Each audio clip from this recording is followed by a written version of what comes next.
Buenas noches. Dice el célebre consultor de comunicación corporativa Luis Abril que no se puede comunicar bien lo que se está haciendo mal.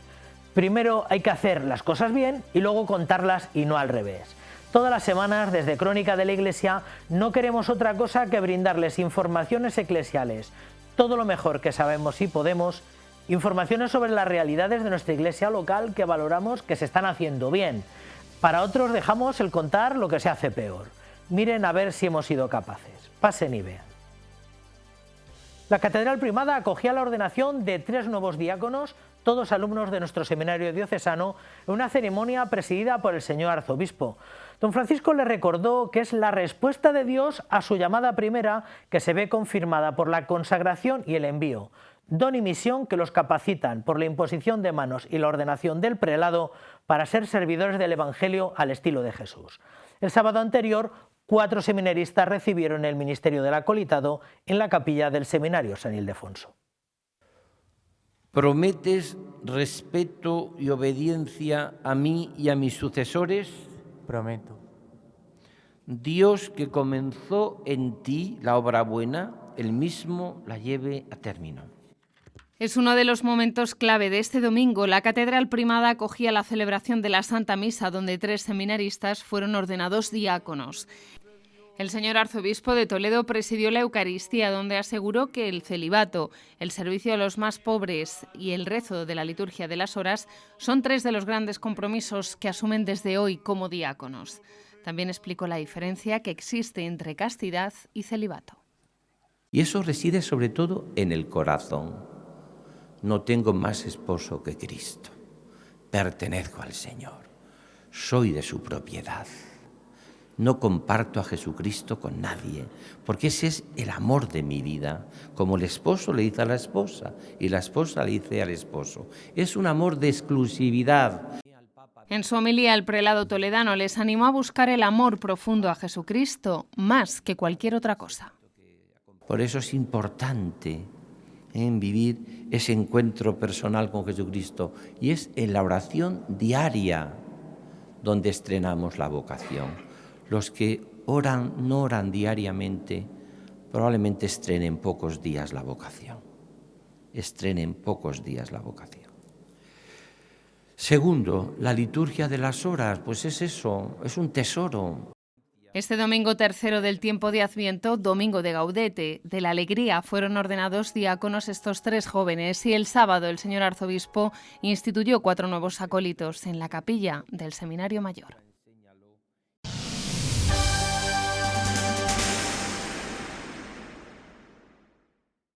Los obispos y vicarios generales de las 5 diócesis de la provincia eclesiástica de Toledo celebraron el pasado martes en la Casa de Ejercicios del Buen Pastor, aquí en la ciudad de Toledo, una de las reuniones ordinarias que suelen llevar a cabo para tratar diversos temas comunes de actualidad para las diferentes diócesis.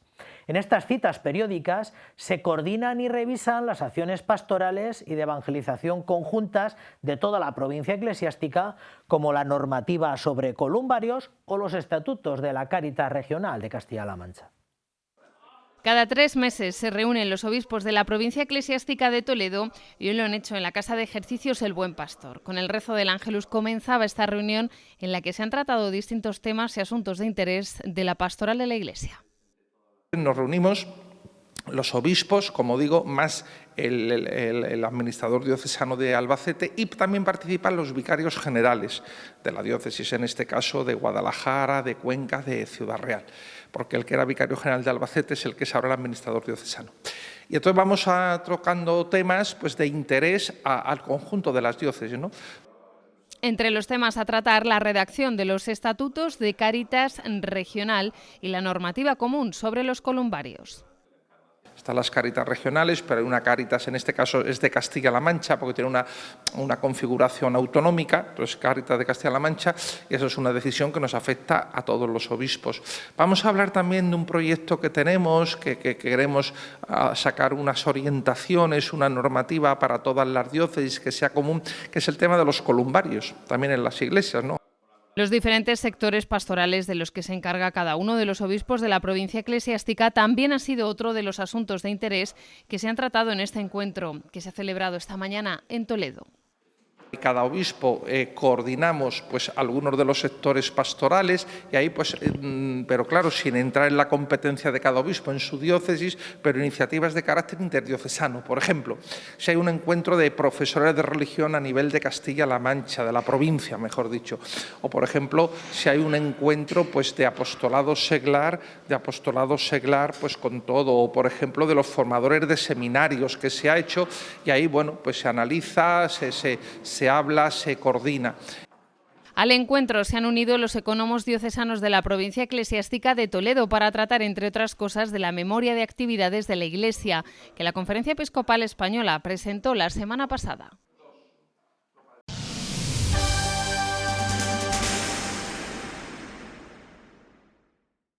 El Concilio de Nicea, del que el próximo año se celebra 1700 años, fue el hilo conductor de la 14ª jornada del Aula de Estudios Hispano-Mozárabes. El señor arzobispo presidió esta jornada académica que se celebró en el Seminario Mayor de Toledo. Esta aula, adscrita al Instituto Superior San Ildefonso, es una institución de investigación, formación y docencia de la archidiócesis, cuyo fin es promover el estudio de la tradición mozárabe en sus dimensiones histórica, litúrgica y literaria. La jornada anual es su cita académica por antonomasia. En la víspera de la solemnidad de Santa María en rito hispano-mozárabe, el Aula de Estudios Hispano-Mozárabes ha convocado su 14ª jornada centrada este año en la recepción del Concilio de Nicea en la Hispania romano-visigoda. El director del aula explicaba a los asistentes la importancia de este concilio para la historia de la Iglesia y para España en particular. La importancia que tuvo este primer concilio ecuménico y también las dificultades y particularidades al ser convocado por el emperador. Es verdad que luego aprobado y ratificado por el Papa San Silvestre, pero lo cierto es que era el primer gran concilio porque la Iglesia estaba siendo sacudida por enemigos muy fuertes, el arrianismo, que había calado hondo en la población. Las ponencias de don Francisco María Fernández, don Juan Manuel Sierra, junto a la del director del Aula de Estudios, completaron esta jornada académica, que terminó con la celebración de la Eucaristía en rito hispano-mozárabe, presidida por el señor arzobispo de Toledo, don Francisco Cerro Chávez.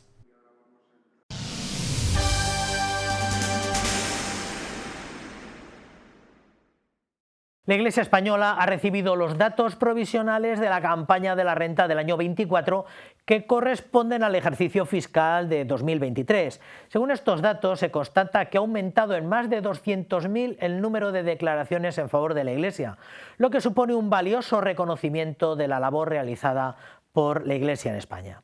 Aunque la provincia con más porcentaje de asignación continúa siendo Ciudad Real, la Archidiócesis de Toledo mantiene al alza las aportaciones, tanto en el número de las X marcadas como en el porcentaje de los ingresos.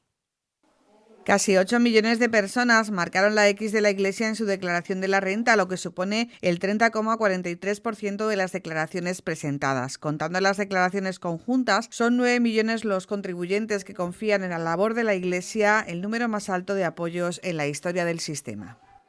Los españoles que reconocen y apoyan el esfuerzo de la Iglesia en todos estos frentes son ya 9 millones de contribuyentes los que marcan la X de la Iglesia en su declaración de la renta, 208.000 declaraciones nuevas el año 2023 y en total estamos hablando de 382 millones de euros.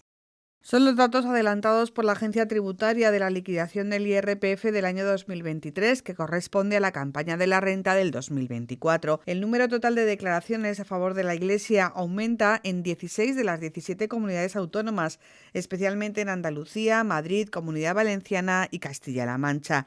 La Archidiócesis de Toledo, que comprende la provincia de Toledo, parte de Badajoz y de Cáceres, mantiene la estabilidad al alza de anteriores ejercicios, experimentando tanto una subida en el número de declaraciones con asignación a favor de la Iglesia Católica como en el importe asignado.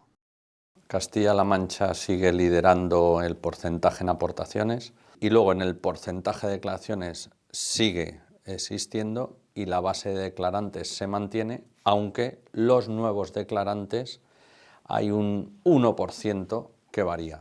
Entonces, bueno, podemos decir que es estable al alza. Con respecto a los datos del año 2022, se mantiene esa estabilidad al alza, aunque ha bajado en menos de un punto porcentual el porcentaje de declaraciones con la X marcada en los 3 territorios. Estos datos demuestran un año más cómo la sociedad española y concretamente en la Archidiócesis de Toledo hay una confianza depositada en la Iglesia Católica por su acción caritativa social, su presencia en todos los territorios y su labor pastoral y evangelizadora. Cáritas Parroquial funciona, lo notan en que los sacramentos se imparten, lo notan en que tienen a su párroco cerca. Bueno, pues eso es lo que nota la gente y lo que notan los contribuyentes. Y entonces, bueno, pues sensibilidad para apreciar toda esa labor sin duda existe y cada año se demuestra porque el porcentaje de contribuyentes que marcan la X a favor de la Iglesia va subiendo. 10 comunidades se sitúan por encima de la media en tanto por ciento de asignantes, destacando Castilla-La Mancha con un 43,2%, La Rioja con un 42%, Extremadura con un 42,3%, Murcia y Castilla y León con un 40%. En la provincia de Toledo, el importe asignado correspondiente a esta campaña asciende a 4.522.000 euros. En la provincia de Badajoz, esa cifra es de 4.179.000 y en la provincia de Cáceres es de 2.233.533 euros.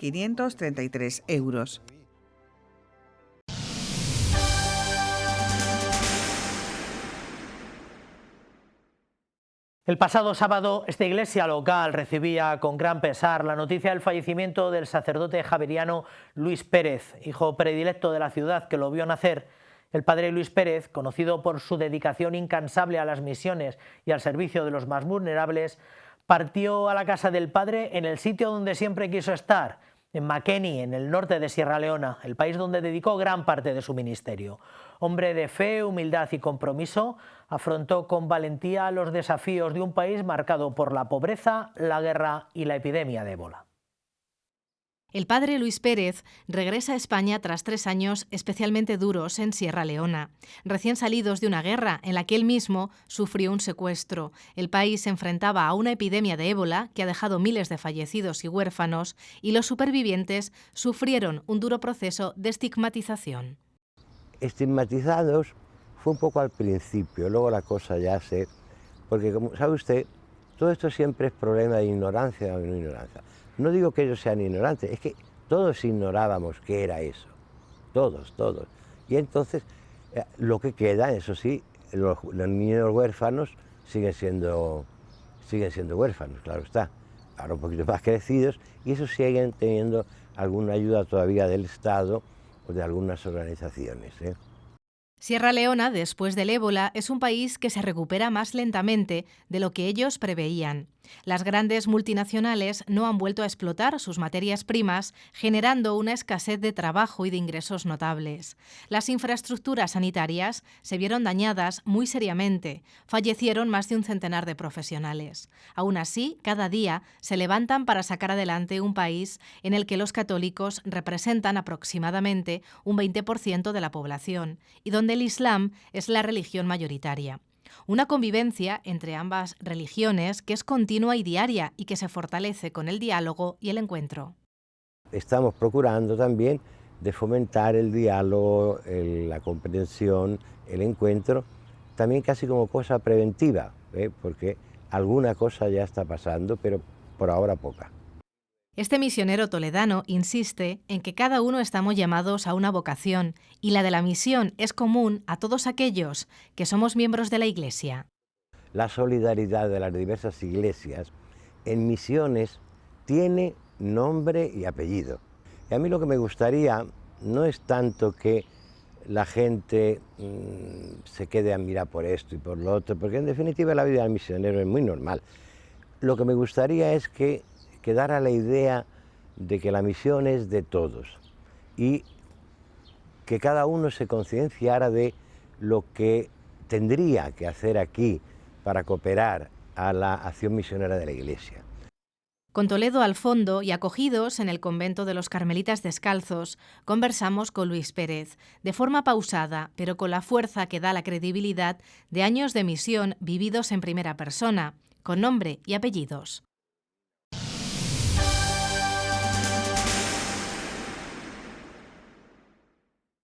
El Gobierno de España vetaba estos días atrás la tramitación parlamentaria de una ley que buscaba conceder exenciones fiscales de una serie de conmemoraciones de los próximos años, entre las que se encontraba el centenario de la Catedral de Toledo.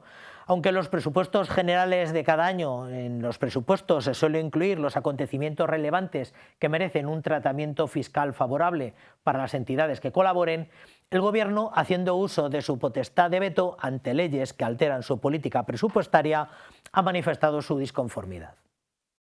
El Gobierno de España ha rechazado la propuesta del Partido Popular que buscaba conceder exenciones fiscales de una serie de conmemoraciones de los próximos años, como el Xacobeo, el Año Buñuel o el centenario de la Catedral de Toledo. En la Ley de Presupuestos Generales del Estado de cada año se suelen incluir los próximos acontecimientos relevantes que merecen un tratamiento fiscal favorable para las personas físicas y jurídicas colaboradoras. En este marco, el Partido Popular presentó una proposición de ley con una serie de eventos programados para los próximos 2 años que pudieran ser susceptibles de exenciones fiscales, entre otros el centenario de la Catedral de Toledo. El Gobierno central ha enviado un escrito de disconformidad para impedir su tramitación, alegando que supondría un coste para el Estado de más de 1,5 millones de euros.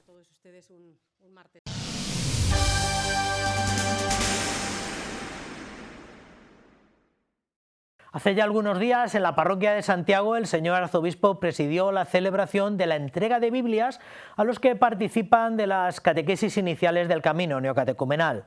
En la celebración participaron los catequistas y los presbíteros que durante casi 2 meses, 2 veces por semana, han ido compartiendo y dando testimonio de fe a través de las catequesis. En la celebración, don Francisco resaltó cómo en Jesucristo se cumple la Escritura e ilumina al creyente para poner los acontecimientos de la propia historia a la luz de la palabra escuchada.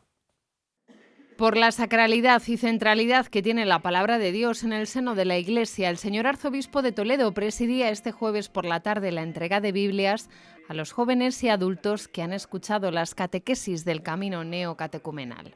La parroquia de Santiago acogía este encuentro en el que don Francisco Cerro Chávez declaró que nuestra vida de fe es fruto de un encuentro con alguien. Ser cristiano es el encuentro con una persona, es un enamorarte de alguien. No de algo, sino de alguien. De ese Jesús que salió a tu encuentro y me amó, y nos amó. Una frase del Papa bellísima, Benedicto XVI. Se comienza a ser cristiano con el encuentro con una persona que te cambia la vida, te cambia el corazón.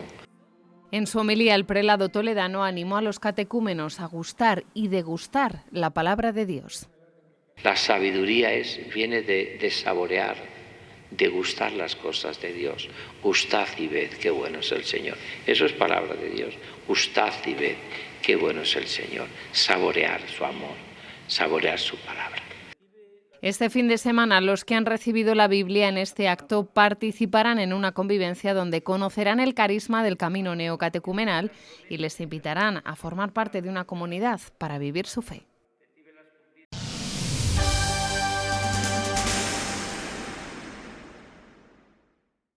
El apostolado seglar celebraba estas semanas atrás un encuentro en el que se presentaba ya la participación de la Archidiócesis en el próximo Congreso de Vocaciones que se celebrará en Madrid los próximos 7 al 9 de febrero.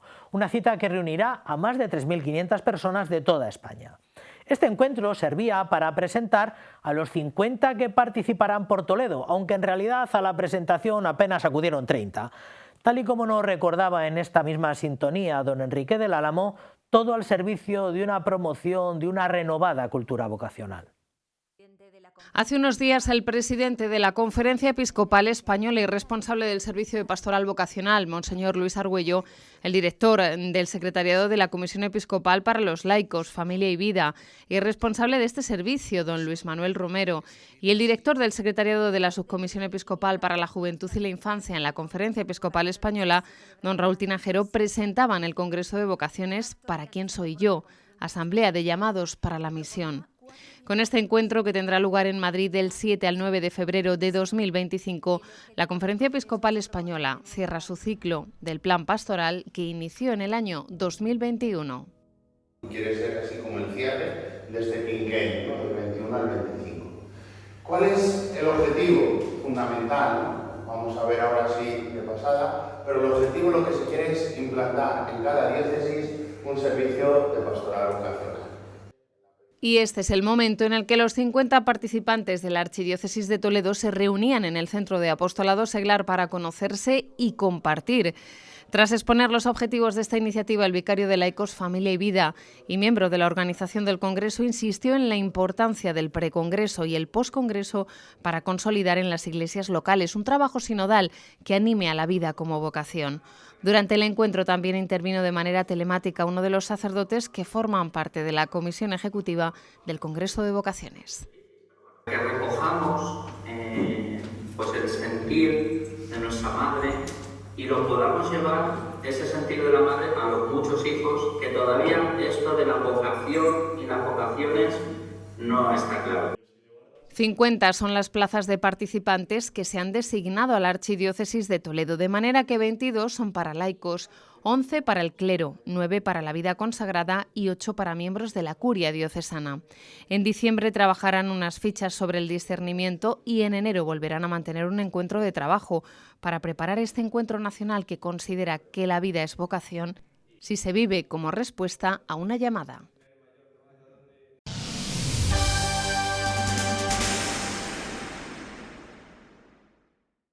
Los profesores de los centros agrupados en la Fundación Arzobispo Rodríguez Plaza celebraron el último sábado de noviembre su 10º encuentro de profesores de colegios diocesanos. La cita tuvo lugar en el Salón de Actos del Colegio de Infantes. Bajo el lema Creciendo Juntos, los casi 400 docentes que acudieron a la cita pudieron disfrutar del itinerario que les brindó el señor arzobispo, que además les entregó personalmente su carta pastoral sobre la pastoral en la escuela católica, y una ponencia de Diego Blanco donde se les propuso la narrativa como vía de esperanza. Una jornada con momentos de reflexión, aprendizaje y celebración para reforzar el compromiso educativo y espiritual de los centros diocesanos. Este era el objetivo del 10º encuentro de colegios diocesanos que se ha celebrado este sábado en el Salón de Actos Jesús Hornillos del Colegio Nuestra Señora de los Infantes. El director de este centro fue el encargado de dar la bienvenida y presentar cuál es la situación de estos colegios y a qué retos y desafíos educativos se enfrentan desde su identidad diocesana. La escuela que preside el obispo y que ayuda al obispo a cumplir su misión, pues poco a poco está creciendo más, porque también es cierto que la falta de vocaciones en la vida religiosa hace que muchos de estos centros vayan perdiendo presencia de vida consagrada y a veces vayan dejando a un lado esas tareas a las que se han dedicado secularmente de la educación. Y ahí es un reto para nosotros como Iglesia diocesana el poder ayudar. Tras el saludo del señor arzobispo de Toledo, presidente de la Fundación Arzobispo Rodríguez Plaza, la narrativa como vía de esperanza fue el tema que presentó Diego Blanco, en el que destacaba la importancia de fomentar el equilibrio entre cuerpo, mente y alma en la educación de los estudiantes. La crisis actual psicológica es de falta de sentido. ¿Por qué? Porque si quitas el alma, aguantas por aguantar. Si no crees en el final feliz, las cosas no tienen sentido. ¿Para qué sufres si no hay final feliz? Si no hay esperanza, no hay sentido. Y cuando uno encuentra el sentido, los sufrimientos dejan de ser sufrimientos. El señor arzobispo de Toledo presentó su carta sobre la pastoral en la escuela católica, quien subrayó la importancia de la pastoral educativa como un pilar esencial en la transmisión de valores y en la construcción de una sociedad más justa y solidaria. Creo profundamente en vuestra labor educativa, creo en lo que estáis realizando y creo que es necesario pues, para poder hacer frente hoy a lo que podríamos llamar esa evangelización, es decir, el tesoro de la Iglesia son nuestros alumnos, ¿no? A continuación, el prelado toledano entregó personalmente su carta pastoral a los cerca de 400 docentes que participaron en este encuentro. A la 1 del mediodía, la parroquia de San Julián acogía la Santa Misa que presidió el señor arzobispo de Toledo, donde recordó que la escuela católica es un motivo de esperanza en nuestra archidiócesis. Como educadores, como formadores, como personas que estáis en primera línea del trato personal con estos chicos y chicas, que probablemente marcará su vida con toda seguridad, pues que hagáis esa misión de profeta, esa misión de como María cuidarlos, como verdaderamente con inefable amor de madre, que dice preciosamente el texto del prefacio y que también, como Juan Bautista, señaléis el camino del Señor. Con la celebración de la Eucaristía concluyó este encuentro, que sirvió para que los colegios diocesanos refuercen su compromiso de trabajar juntos, ofreciendo una educación de calidad que trascienda el aula, guiada por los principios del humanismo cristiano.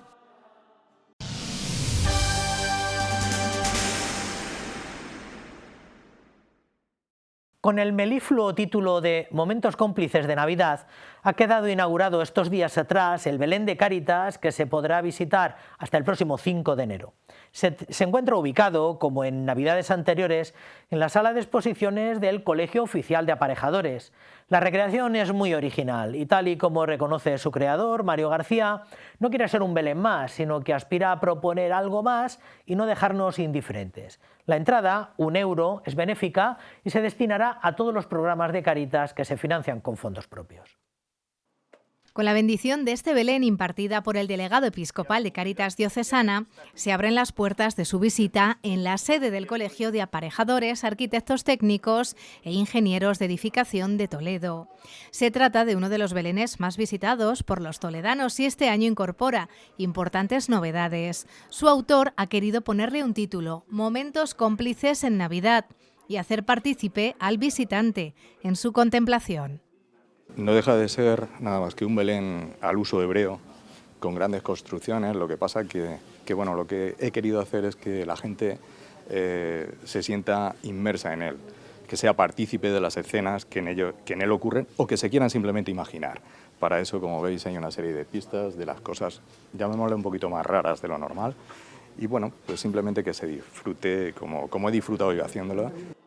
El Belén representa una escenografía a gran escala de construcciones fieles a la realidad, con unos personajes, muchos de ellos reconocibles, de manufactura propia o adaptados al momento. Además, aparecen muchos animales, incluso algún que otro anacronismo puesto adrede para incitar la curiosidad y el conocimiento de los más pequeños. Para Cáritas Diocesana, este Belén es una ocasión para recaudar fondos destinados a la financiación de sus proyectos que se realizan a lo largo de todo el año. Esta Navidad nosotros también necesitamos recaudar fondos pues, para ayudar a las cientos de familias que están en emergencia todo el año y que bueno, pues están afectadas principalmente por la falta de vivienda, los elevados precios del alquiler y bueno, ya en situaciones de infravivienda, en situaciones muy complicadas y que necesitan pues también de la ayuda económica de Cáritas. Complementa la visita a este nacimiento la instalación de un mercadillo solidario donde se pueden adquirir artículos elaborados por los residentes de Hogar 2000. Con el donativo de €1, además entrará en el sorteo de un set Playmobil donado por el Colegio Oficial de Aparejadores, Arquitectos Técnicos, Ingenieros de Edificación de Toledo. El horario del Belén es del 6 de diciembre al 5 de enero, de lunes a domingo, de 11 a 2 y de 5 a 8 de la tarde.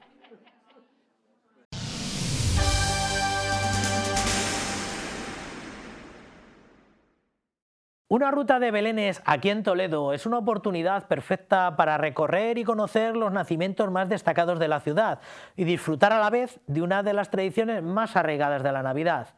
Belenes de distintos estilos y tamaños, desde los más clásicos hasta representaciones muy originales, ubicados en diferentes espacios. La capital regional se llena de largas colas de familias que ansían continuar con una tradición que año tras año les lleva a peregrinar por los belenes más bonitos de la ciudad. Les mostramos algunos de los más icónicos. El pasado martes, la Asociación Diocesana de Belenistas cerraba el plazo de inscripción a los belenes de la archidiócesis que quisieran participar en la guía, que cada año actualizan. Una propuesta que recoge por vicarías y arciprestazgos los belenes que se abren al público en las diferentes zonas y con distintos horarios. Como todos los años, también la Asociación Diocesana de Belenistas ha editado o está editando la Guía Diocesana de Belenes. El fin de esta guía es que todo el mundo conozca dónde hay belenes que se pueden visitar en las distintas partes de nuestra diócesis, en las distintas vicarías o incluso en la ciudad de Toledo. Tan fácil como entrar en su web y seleccionar por vicarías y arciprestazgos los belenes que permanecen abiertos al público y consultar los horarios.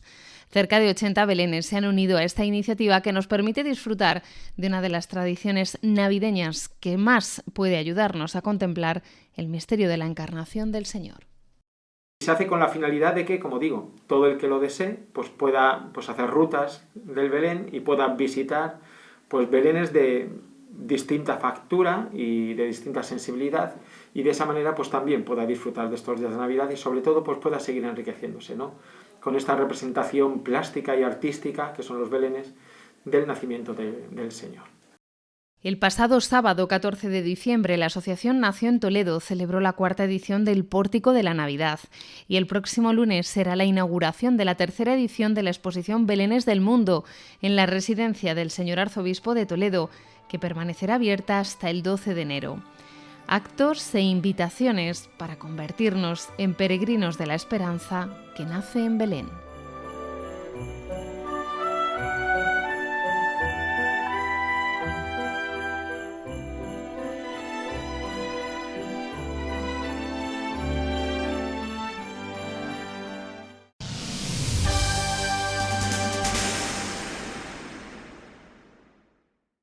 Cimientos para una educación sólida es el título del último libro del docente y escritor Estanislao Martín Rincón, una obra que recoge 46 artículos que él mismo ha venido escribiendo junto a su mujer y que se han seleccionado de entre un total de 200 que han sido publicados a lo largo de 25 años, desde el año 99, en la revista El Taller del Orfebre, publicación del Colegio de la Orden de las Hijas de María en Talavera de la Reina, donde el matrimonio ha pasado sus 10 últimos años de docencia.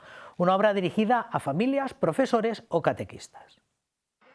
Educar es cultivar, ejercitar, desarrollar y robustecer todas las facultades físicas, intelectuales, morales y religiosas que constituyen la dignidad humana. Es la definición sobre la labor de educar que encontramos en la contraportada de este libro, que nos habla de los cimientos para una educación sólida. Siempre me ha interesado mucho ahondar en la persona, en la educación personalizada. Entonces, bien, de ahí se pueden derivar varias ramas, ¿no? Por ejemplo, pues educación y belleza, el valor de la persona humana, la figura del padre. Sobre cada uno de estos títulos, no son así exactos, pero bueno, así se corresponden. Hay series de artículos, hay varios artículos, ¿no? Fruto de su labor como colaborador en la revista El Taller del Orfebre de la Congregación Mariana de la Inmaculada, Estanislao Martín Rincón ha reunido en una misma obra los artículos que él mismo ha firmado sobre la educación. Empezamos a hacer unos artículos entre mi esposa y yo que hemos ido luego publicando mensualmente. En total debe haber como unos 200 largos. Bueno, pues de ahí hemos seleccionado 46 y esos son los que componen el libro. La introducción la han escrito las religiosas de la Compañía de María, donde reconocen que en la tarea de educar íntegramente a sus alumnas, el autor colaboró durante años como docente en su colegio. Fruto de esta experiencia, ahora pretende ayudar a otros. Dirigida en primer lugar a las familias, en segundo lugar a los propios educadores, maestros, profesores, educadores profesionales, pero también pues en general a cualquiera que tenga alguna participación en la educación, catequistas, por ejemplo, monitores, etc. Frente a la sociedad líquida llega esta obra, Cimientos para una educación sólida, de Estanislao Martín Rincón, que podemos encontrar en la editorial Fonte, Monte Carmelo.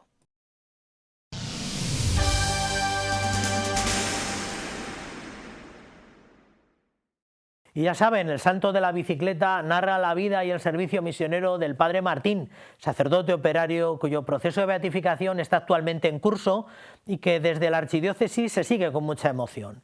La obra de Miguel Ángel Dionisio no solo recoge anécdotas y testimonios de los que conocieron a Martín, sino que también se adentra en lo profundo de su espiritualidad y su compromiso con los valores del Evangelio. El volumen ofrece un retrato íntimo y detallado de un hombre que vivió su vocación al servicio de Dios y al prójimo con humildad y pasión. La editorial Sígueme publica El santo de la bicicleta, biografía del sacerdote operario diocesano y en proceso de beatificación, el siervo de Dios, Martín Tereso. Nació en Sonseca en 1923, estudió en los seminarios Mayor y Menor de Toledo y, siendo seminarista, descubrió su vocación dentro de la vocación, que era de formar sacerdotes. Y por eso, siguiendo el carisma de Mosensol, se marchó a la Hermandad de Sacerdotes Operarios Diocesanos. El sacerdote don Miguel Ángel Dionisio firma esta obra en la que presenta la vida de don Martín, desde su nacimiento en 1923 hasta su fallecimiento en Tucumán, donde pasó gran parte de su ministerio sacerdotal. Argentina, Brasil, Uruguay, pero fundamentalmente Argentina, y dentro de Argentina la ciudad de Tucumán, donde ha pasado la mayor parte de sus años, y donde su ministerio, primero en el seminario y después en la parroquia, en el servicio a los enfermos, a los ancianos, a todos que sufren, pues ha dejado una honda huella. Una huella que ha quedado marcada por el apelativo cariñoso con el que ya en vida le llamaban, el santo de la bicicleta. El 4 de septiembre fue presentado en Sonseca y el 18 de octubre ha sido la presentación de este libro en el Seminario de Tucumán, donde pasó gran parte de su ministerio sacerdotal.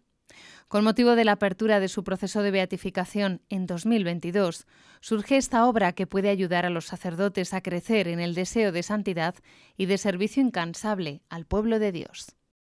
Una pequeña aproximación con la que pretendemos que se conozca su vida, esa vida entregada al servicio del Evangelio, esa vida entregada al servicio de la misión, esa vida entregada en amor a los demás, siguiendo su lema: trabajar para Dios no tiene horario.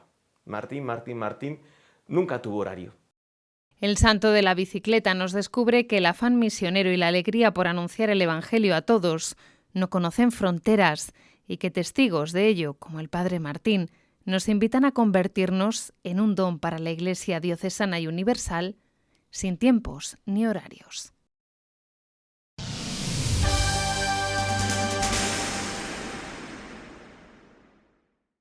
De cara al 8º centenario de la actual Catedral Gótica, el Cabildo de la Primada continúa el programa de restauraciones que comenzó hace 10 años con ocasión del Año del Greco y siguió en 2019 con la restauración de la Sala Capitular.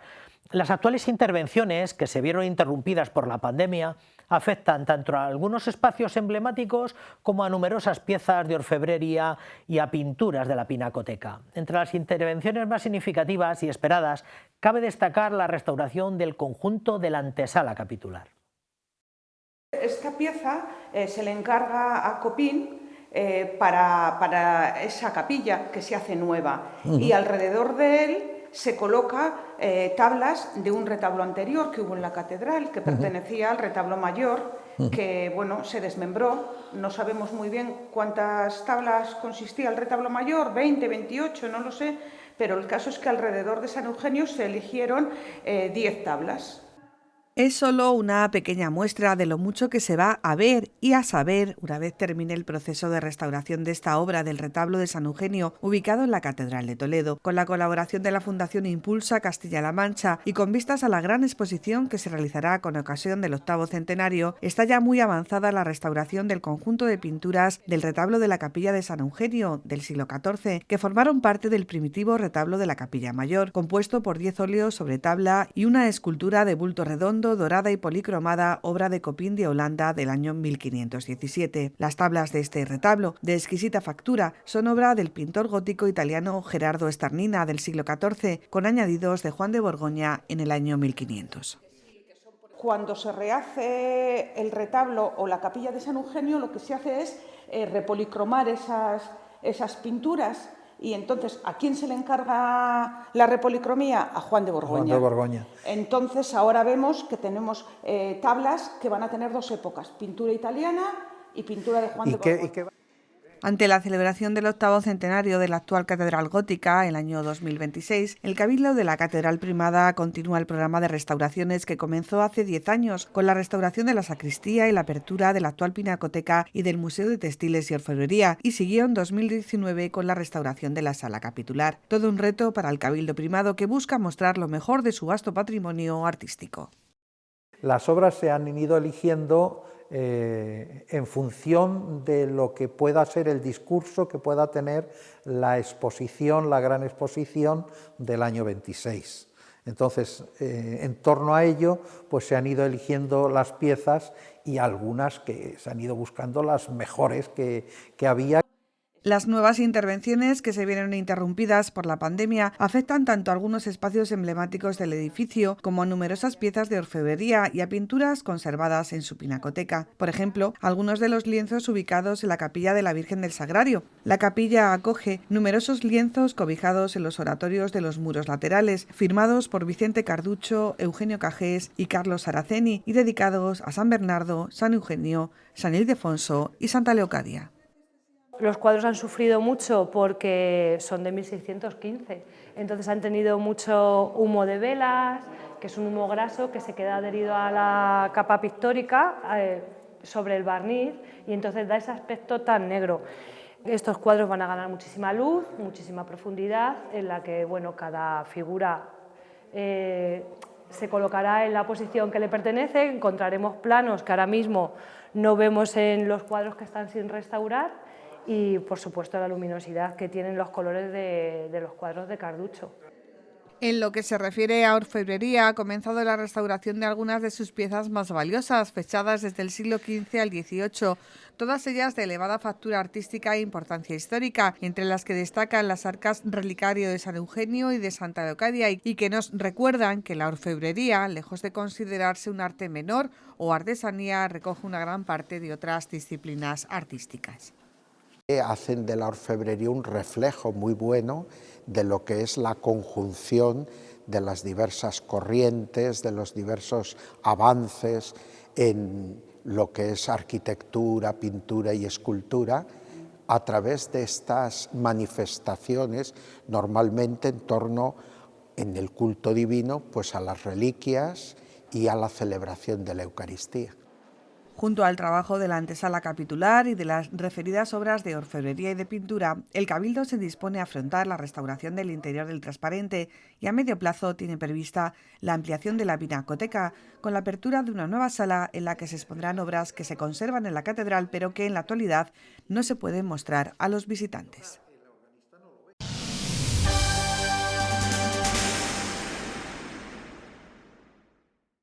Hace una década se dieron inicio a las restauraciones del magnífico templo, con la restauración de la sacristía y la apertura de la actual pinacoteca y del Museo de Textiles y Orfebrería. El Cabildo tiene prevista la ampliación de la pinacoteca, con la apertura de una nueva sala en la que se expondrán obras que se conservan en el templo catedralicio, pero que en la actualidad no se pueden mostrar a los visitantes. Se está procediendo además a la restauración de 14 óleos de pintores barrocos: Pedro de Orrente, Eugenio Cajés, Vicente Carducho y Carlos Araceni. Para afrontar la restauración de una obra de arte hay que ser, además de un excelente profesional, tener claros los criterios de restauración del momento, que han ido cambiando a lo largo de los años. Es que lo que hacían anteriormente era otro tipo de trabajo. Faltaba una laguna y entonces no se ajustaban a la laguna, sino que tapaban la laguna y todo alrededor. Entonces, al final, el cuadro era más del que lo intervenía que del autor. Y ahora estamos rehaciendo mediante rayas de base y luego pues rayas de color para que vibren un poco, y así hacemos los volúmenes. Toda esta parte es nueva, o sea, eso es como rayas de diferentes colores para conseguir el color que sería un verde oscuro, un marrón, y bueno, y así se nota la diferenciación entre el original y el añadido. Es Canto González, la restauradora que está al frente del equipo de profesionales que se encuentran trabajando en la restauración de diferentes pinturas de la Catedral Primada. Un proceso complejo que incorpora tanto análisis técnicos como documentación histórico-artística y un plan de acción concreto e individualizado para cada obra. Aquí ya el cuadro se ha limpiado, se han eliminado todos los repintes que tenía, porque era un cuadro que ya estaba intervenido anteriormente. Y bueno, en la limpieza esa habían limpiado un poco de más con disolventes un poco agresivos y habían lo que llamamos nosotros barrido el color. Eugenio Cajés, Vicente Carducho, Carlos Araceni o Juan de Borgoña son algunos de los pintores que dejaron obras maestras en la Catedral de Toledo y cuya firma pasa casi desapercibida frente a nombres como Goya, El Greco o Caravaggio. El cardenal Sandoval y Rojas se encargaría en 1614 realizar las pinturas de la capilla de la Virgen del Sagrario a dos pintores de la corte, Carducho y Cajés, formados en la Escuela del Escorial y con una gran influencia veneciana. En cada uno de estos cuadros la actuación es única, pues son muy diferentes las patologías que padecen, desde desgarros en el lienzo. Este cuadro tenía unas roturas en el soporte, entonces el soporte es un cuadro pintado sobre tela. Es un óleo sobre una tela de mantelillo. La tela de mantelillo es una tela especial que no todos los autores utilizaban, entonces es una tela con unas características que ya el autor sabía perfectamente que quería, ¿no? Porque el resultado es diferente de una tela de mantelillo que en una tela de lino con una trama y una urdimbre, pues un tafetán simple. Entonces se consiguen otro tipo de texturas. Pérdidas de pintura. El manto de la Virgen, por ejemplo, está entero sin color. Y todo, si acerca la cámara, vais a ver que todo van rayas de colores para conseguir los volúmenes. Desperfectos provocados por la humedad. Son telas muy higroscópicas, con preparaciones muy higroscópicas, y entonces la humedad les afecta muchísimo. Entonces vamos viendo cómo los cuadros nos van variando según si los días son muy lluviosos o los días son más secos, o la temperatura y la humedad que tenemos aquí con la temperatura y la humedad que tendremos en la catedral cuando vuelvan a su sitio. O el humo de las velas. Los cuadros han sufrido mucho porque son de 1615, entonces han tenido mucho humo de velas, que es un humo graso que se queda adherido a la capa pictórica sobre el barniz, y entonces da ese aspecto tan negro. Para el Cabildo Primado, este programa de restauraciones tiene un doble objetivo: dejar constancia de la voluntad de conservar y preservar para el futuro venidero el patrimonio artístico del templo primado. Que no solamente es un agradecimiento a todo lo que nos han ido dejando, que es expresión de la fe, porque de una u otra manera es expresión de la fe, y la catedral es un ente vivo en el cual se sigue cada día creciendo y tiene que seguir creciendo. Y por otro, recuperar un patrimonio que hasta ahora ha podido pasar desapercibido. La catedral es inagotable en todo su esplendor, porque son tantísimas piezas que muchas pasan desapercibidas, la mayoría de ellas pasan. Y entonces el ponerlas todas para que se puedan contemplar, el que se puedan admirar, poder fijarse en algunos detalles de una serie de piezas que son de primerísima calidad, el que eso nos hace ver una manera distinta de ver la catedral. Para que la Catedral de Toledo sea la que fue, la que es y la que será, como lo ha sido desde hace siglos.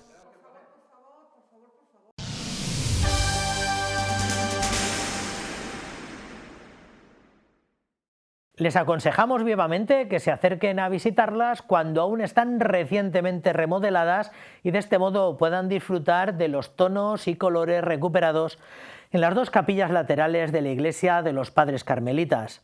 En colaboración con el consorcio de la ciudad se han realizado unas obras que, además de recuperación de las capillas, han acabado con las humedades de este edificio situado en el casco histórico de Toledo y catalogado como bien de interés cultural, al que todavía quedan trabajos para conservar su valor patrimonial.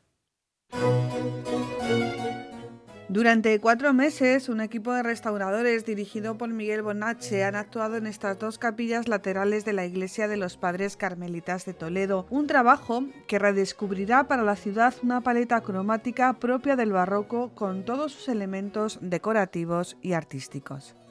La paleta cromática original es muy espectacular, por eso os decía que una vez que se conozca, después de la intervención, dos espacios que eran blancos, monótonos en cuanto a colores, pues ahora es un despliegue de colores pues como corresponde a la época de construcción, que es el barroco, en el que no se escatima en recursos estilísticos, tanto de volumen, de detalle de talla, y el preciosismo a la hora de decorar pictóricamente.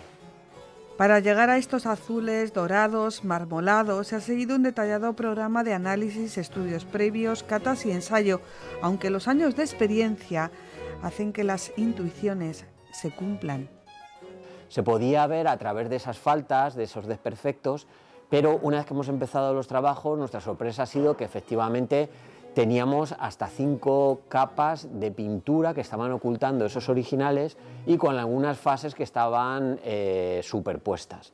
Entonces, en estos estudios previos lo que ha habido que hacer es ir determinando esos originales para ponerlos cada uno cronológicamente, ordenarlos, para darle prioridad al momento de edificación y diseño de estas dos capillas. Siempre con criterios científicos ha habido que ir buscando las diferentes pieles acumuladas a lo largo de los siglos. Se repinta todo de blanco en un momento, me imagino que no había dinero, pues hablando claro, para restaurar, y lo que se hace es se pinta de blanco, se dignifica, pero realmente se había perdido parte de esos valores importantes del edificio que hacen que este bien de interés cultural sea de gran nivel. Con lo cual hemos recuperado la vestimenta, hemos recuperado toda esa floritura dedicada a una capilla de la Virgen. Y así poco a poco iré encontrándose con los elementos originales, siguiendo siempre los criterios científicos de restauración. Los trabajos han sido acometidos por el consorcio con la participación de la propiedad. Intuíamos que tenían una calidad excepcional y fueron de los proyectos seleccionados en especie. En especie es que en todo el proceso el consorcio lo que hace es rehabilita desde la gestión de los técnicos decididos y gestionados por la propia entidad. De tal forma que hay una parte, un 15%, que pone la propiedad y un 85% que aporta el consorcio. Una actuación que ha supuesto una inversión cercana a los 90.000 euros y en la que también se han incluido las obras de reparación de las humedades por filtraciones que aquejan al edificio, principalmente en esta parte, la nave del Evangelio y estas 2 capillas laterales. Funcionalidad y estética se han unido en este proyecto que redescubre para la ciudad un auténtico cielo de colores.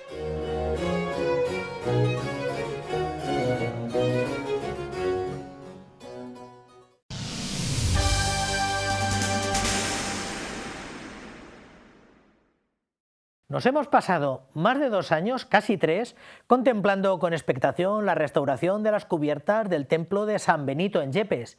Los trabajos iban a realizarse en 4 fases y durarían hasta el 2029, entre otras cosas por su alto coste, casi 1,5 millones de euros. Sin embargo, todo se ha conseguido en 2 años. Más de la mitad de los fondos han llegado tras un arduo trabajo de voluntarios, feligreses y vecinos. Un pueblo unido y agradecido por la ayuda de tantas personas y entidades.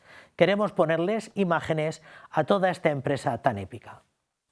Estamos aquí en lo alto, pero en imágenes anteriores estábamos con el casco, estábamos incluso fuera en el tejado, nos hemos visto aquí entre puntales sujetando la estructura del tejado.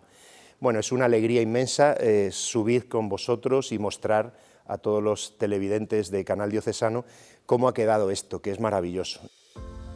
A 22 metros de altura sobre el suelo de la iglesia, en el espacio entre las bóvedas y el tejado de una de las obras de arte más sorprendentes de Alonso de Covarrubias, la Colegiata de San Benito Abad de Yepes. Les mostramos el antes. O sea, en este punto donde nos encontrábamos mirábamos y veíamos el cielo, veíamos la luz porque entraba, y si entra la luz entra el agua. Y esto lo hemos visto lleno de agua. Esto lo hemos visto apuntalado, porque afortunadamente se apuntaló. Y había que volver para mostrarles el después de unas obras que cierran el último capítulo de la historia llena de avatares de este templo, tanto que la estructura venía sufriendo reiterados daños en el devenir del tiempo que se vieron agravados por la borrasca Filomena. Conforme han ido descubriendo, han ido viendo la gravedad del resto. Y en ese sentido, y esa es la explicación de por qué en 12 meses se ha terminado cuando estaba previsto hacerlo en varios años, porque la previsión era que no estaba tan mal y que podríamos ir haciendo poco a poco. Estaba tan mal que ha sido necesario hacerlo de forma urgente. Y lo que iba a ser una obra en 4 fases que llegase hasta el 2029 por su alto coste 1.200.000 euros se ha conseguido en año y medio gracias a la solidaridad y esfuerzo de todo el pueblo. En un año y poco se ha sacado más de medio millón de euros de donativos, de eventos, de actividades. La gente, todos nosotros mismos nos sorprendemos, no ha habido alguien que sepa bailar que no haya bailado.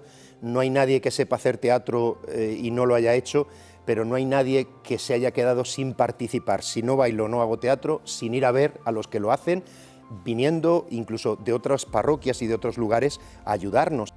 Ahora las vigas de madera que soportan la estructura cuentan esta historia con final feliz porque algunas acumulan siglos, otras han tenido que reponerse y todo con un testigo de excepción, la imagen de San José que el párroco colocó en una pequeña capilla y ha acompañado a los trabajadores durante los meses de trabajo.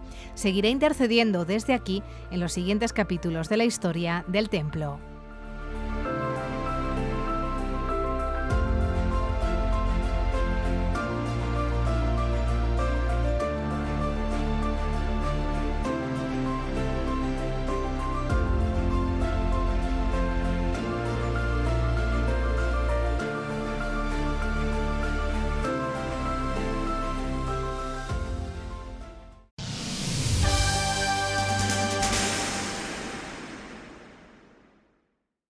Moda-Re, el proyecto de Cáritas que da una segunda oportunidad a la ropa y a las personas, entre sus muchos méritos y reconocimientos, ha sido galardonado estos meses atrás con el premio al mejor proyecto por su impacto social. Partiendo de la reutilización, el reciclaje y la responsabilidad en la moda, esta iniciativa también permite la inserción laboral de personas vulnerables. Hoy existen 170 tiendas de Moda-Re repartidas por toda España, donde se generan 1.400 puestos de trabajo. Nosotros vivimos con orgullo las dos más nuestras, la de Toledo y la de Talavera de la Reina. Fíjense en esta imagen. Manuel Bretón, presidente de Cáritas, recibe el premio al mejor proyecto por su impacto social de manos de la reina doña Sofía. Detrás, tanto trabajo y tan bien hecho. Sirva este dato, tan solo en 2023, Moda-Re recogió más de 44 millones de kilos de ropa a través de sus más de 8.200 contenedores de recogida. En Toledo ya llevan 4 años trabajando. Un proyecto consolidado que es de impacto social, como al final la Fundación Mapfre ha reconocido, porque estamos dando oportunidades de trabajo a las personas más vulnerables, a las que más lo necesitan. Proyecto pionero de Cáritas en el reciclaje y la reutilización textil, más de 1.400 puestos de trabajo dependen de esta iniciativa que da una oportunidad también a personas en riesgo de exclusión social. Pero Moda-Re es mucho más. He aprendido a conocerme un poco más, a organizarme y a compaginar el trabajo con la formación. Me parece muy importante que se hagan este tipo de contratos de inserción porque es una gran oportunidad para las personas, tanto a nivel económico y a nivel también de autoestima. Aprendizaje, formación, autoestima, 13 personas en riesgo de exclusión social han encontrado aquí una oportunidad y las tiendas de Toledo y Talavera han ido haciéndose un hueco entre las preferencias de los ciudadanos. El trabajo que nuestros compañeros, Moisés, el encargado, está aquí al lado mío, Esther, la dependienta, o en Talavera, que tenemos la tienda en la calle San Francisco, Isabel y Luisana están allí para atender a todo el que quiera y ya consolidando un proyecto que debe crecer. Y haciendo de este un mundo no solo más justo, también más limpio. Sepan que la industria textil es una de las más contaminantes del planeta y ese gusto hoy en día por la moda rápida ha disparado tanto el volumen de ropa que se produce como el que se desecha. La mayor guerra que tenemos es contra ese sobreconsumo que nos está llevando a consumir, en el caso del textil, más prendas de lo necesario. Lo sabemos todos, lo saben quizás los jóvenes, pero también los mayores, lo saben nuestros armarios. Entonces la reutilización textil es, estamos en contracorriente, pero es el camino que tenemos que tener. Porque no es necesario consumir tanto, porque todos podemos colaborar, tan sencillo como acudir a las tiendas de Toledo y Talavera, 2 de los 170 puntos de venta repartidos en toda España y aún más, dándole una segunda vida a la ropa que ya no usamos. Si tienes en tu armario prendas que ya no usas, tanto si están en buen estado como si no, guárdalas en una bolsa cerrada y deposítalas en un contenedor para ropa de Cáritas. Tenemos más de 8.000 instalados en espacios públicos y privados de toda España. Y a través de nuestro proyecto Moda Re, nos encargamos de dar a tus prendas el destino más justo, ético y sostenible. Y así, entre todos, dando una oportunidad de trabajo a quienes más lo necesitan y cuidando el planeta.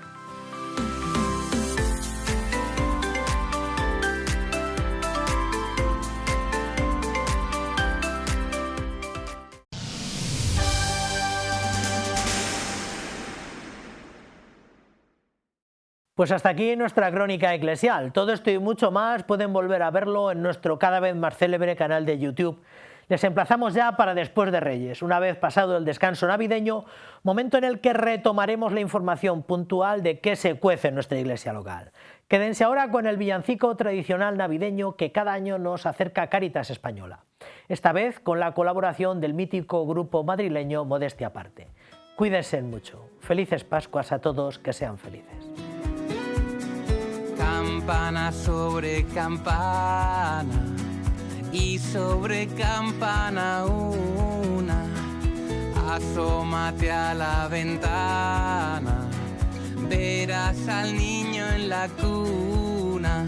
Belén, campanas de Belén, que los ángeles tocan, que nuevas nos traes. He cogido tu rebaño, ¿a dónde vas, pastorcillo? Voy a llevar al portal requesón, manteca y vino. Belén, campanas de Belén, que los ángeles tocan, que nuevas nos traes. Belén, campanas de Belén, que los ángeles tocan, que nuevas nos traes. Campana sobre campana y sobre campana una, asómate a la ventana, verás al niño en la cuna.